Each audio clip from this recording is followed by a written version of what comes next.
आज सब फेमिनिज्म की बात करते हैं, जिसमें छोटे कपड़े पहनना, रात में बाहर घूमने और अपनी मर्जी से जिंदगी जीने की मांग करते हैं, उसके लिए आवाज उठाते हैं, लड़ते हैं। पर जब कोई आकर ये कहता है कि लड़कियां यज्ञोपवीत नहीं पहन सकती, लड़कियां वेद अध्ययन नहीं कर सकती, वेद मंत्रों का उच्चारण नहीं कर सकती, तब हम यह प्रश्न क्यों नहीं पूछ पाते हैं कि ऐसा क्यों है, क्या रीजन है। स्त्रियां यज्ञोपवीत यानी कि जनेऊ पहन सकती हैं या नहीं, या वेद मंत्र का उच्चारण कर सकती हैं नहीं, इसको समझने के लिए थोड़ा सा आध्यात्मिक दृष्टिकोण से समझना पड़ेगा। किसी भी वेद मंत्र का प्रभाव उसकी श्रद्धा, भाव और उच्चारण पर निर्भर करता है, ना कि किसी लिंग पर। और आत्मा का तो कोई लिंग भी नहीं होता, ना स्त्री ना पुरुष।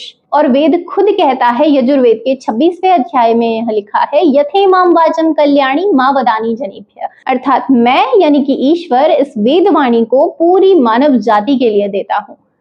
और साथ में ही वेदों में ब्रह्मवादिनी स्त्रियों का उल्लेख मिलता है, जिसमें गार्गी, मैत्रेय, लोपामुद्रा, घोषा, पाला और पता नहीं कितने कितने ऋषिकाओं के नाम मिलते हैं, जिन्होंने वेद मंत्रों को समझा, यज्ञ किए और इस ब्रह्म ज्ञान में पुरुषों को भी चुनौती दी। इतना ही नहीं, रामायण में भी हमें मिलता है कि कौशल्या माता अग्निहोत्र करती थी और हनुमान जी भी यह जानते थे कि सीता माता संध्या वंदन करने आएंगी, तो क्या वो वेद मंत्र नहीं थे।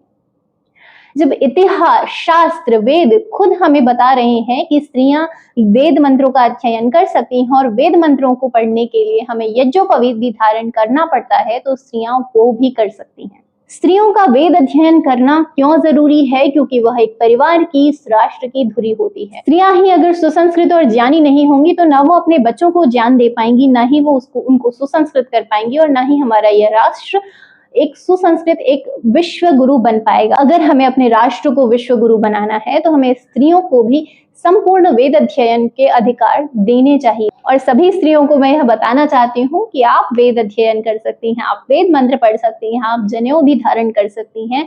आपको ये सब करने का पूर्ण अधिकार है। आप सभी ये सब करें और अपने जीवन को उच्चतम बनाएं। ओम नमस्ते।